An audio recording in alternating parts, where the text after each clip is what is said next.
आपके वालिद साहब जो हैं वो कभी मार पड़ी आपको? शुक्र अल्लाह का कि नहीं पड़ी क्योंकि इतने मसलों के भारी हाथ थे। उसको क्या कहते हैं, गंडेसा या गंडासा? गंडासा। उससे कभी नहीं मारा उन्होंने? उसका टोका था, पड़ा भी हुआ। नहीं कभी ऐसा नहीं हुआ।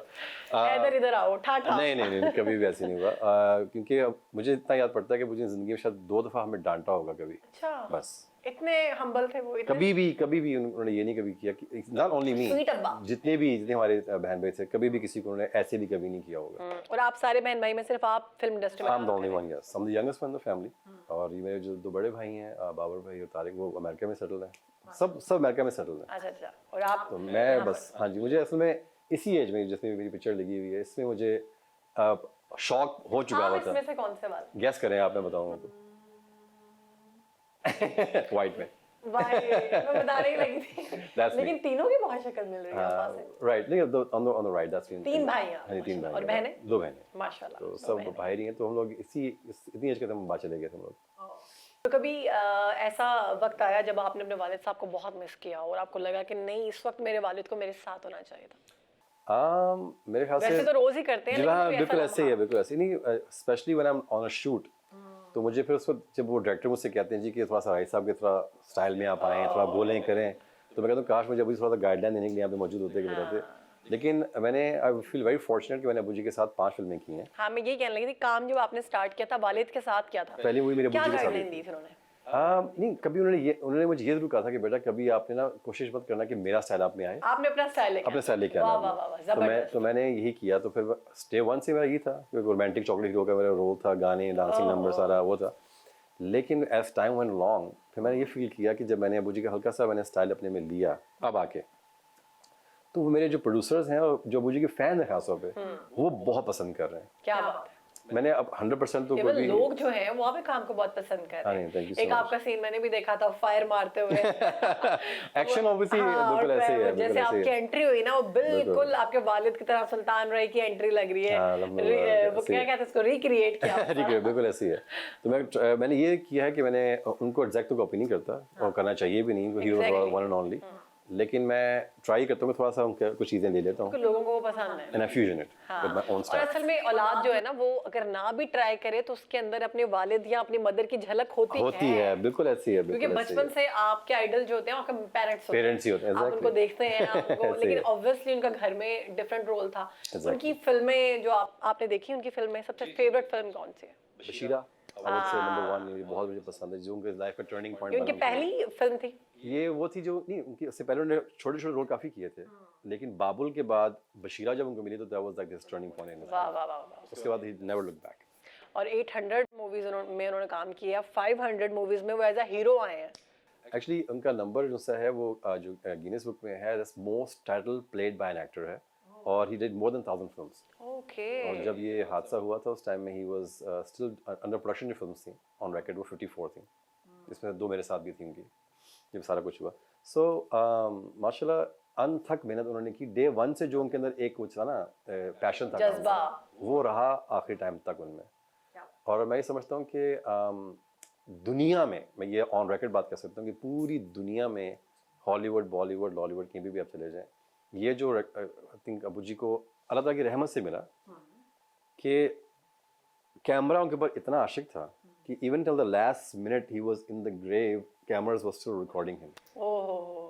जब उन्होंने उनका फेस कवर किया तब वो शॉर्ट कट हुआ, उससे पहले कैमरा उनसे हटा नहीं पीछे। तो ये आई थिंक वाहिद उनके पास ही टाइटल मौजूद है कि like the last minute he was still being recorded. यानी कैमरा इतना आशिक था उनके, बिल्कुल ऐसे ही। तो आप बहुत बड़ी जिम्मेदारी है आपके ऊपर फिर।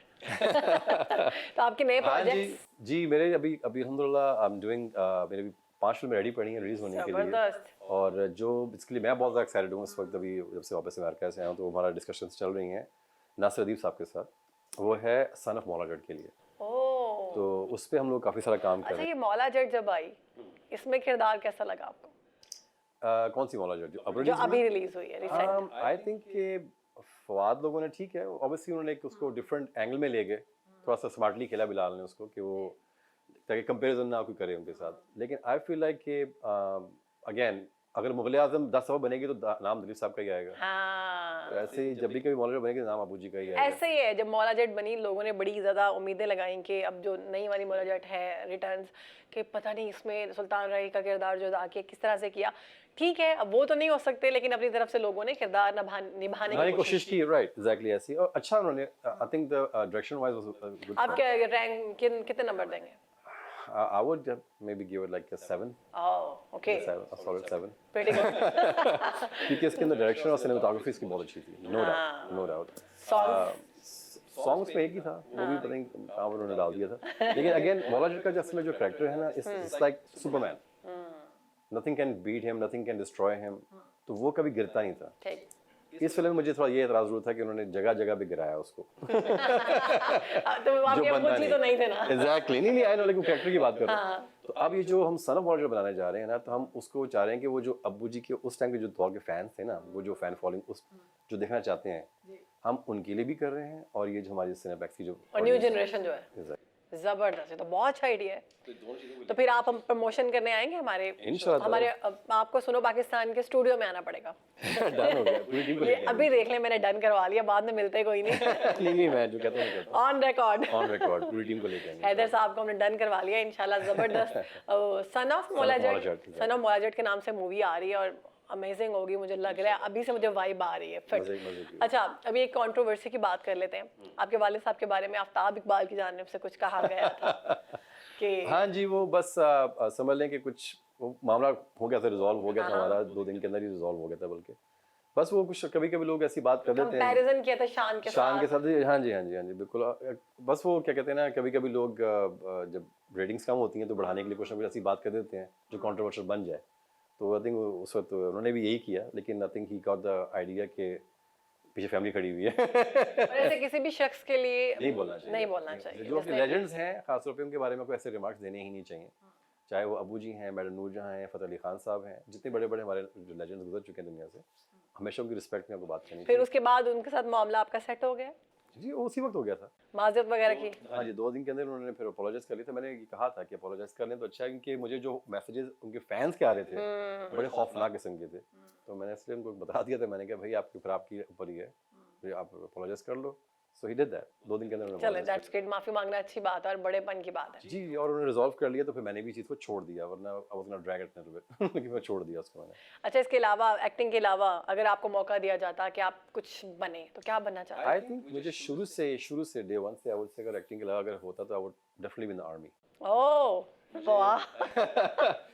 मुझे असल में वो यानी आप वो एक, या तो आप स्टारडम चाहते हैं या आप सैल्यूट चाहते हैं। मतलब हल्की बात तो नीचे की नहीं प्रोटोकॉल चाहिए। प्रोटोकॉल। असल में मुझे कह लें कि आई एम वेरी पेट्रियोटिक, मुझे अपनी कंट्री से बहुत ज़्यादा प्यार है। और दूसरी बात ये कि at the same time I feel like कि I could have been a very good leader. अगर मैं आर्मी में जाता तो आपके अंदर क्वालिटीज लीडरशिप, मैं I would have been a very good leader. तो yeah, if I would have picked out, I would have been in the army for sure. तो आज के दिन के हवाले से सुल्तान राय सबके फैंस को आप क्या पैगाम देना चाहेंगे?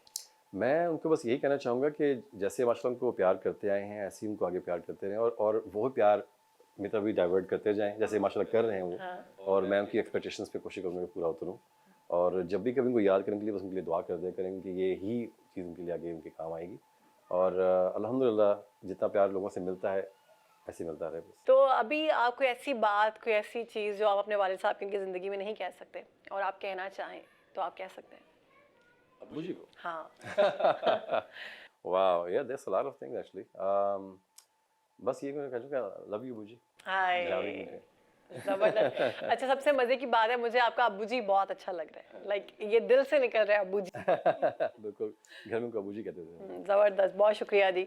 आज के दिन की मुनासिबत से आपने हमें वक्त दिया। हैदर साहब, हमारी बेस्ट विशेस आपके साथ हैं कि आपकी आने वाली जो मूवीज़ हैं ब्लॉकबस्टर हों, और आप सुनो पाकिस्तान के सेट पर आएँ और हमारे यहाँ प्रमोशन के लिए ज़रूर आएँ और हमसे मुलाकात करें। हम भी जाएंगे आपकी मूवीज़ देखने। तो आपके वालिद साहब की आज के दिन की मुनासिबत से उनके लिए ढेर सारी दुआएं। अल्लाह उनको जन्नतुल फिरदौस में आला मकाम अता फरमाए। हर वक्त बाखबर रहना वक्त का तकाजा है, बर वक्त बाखबर रखना हमारा फरीजा है। अभी सुनो न्यूज़ के YouTube चैनल को करें सब्सक्राइब, बेल आइकन पर करें क्लिक, और मुल्की और गैर मुल्की खबरों से रहें बाखबर, यकीन के साथ।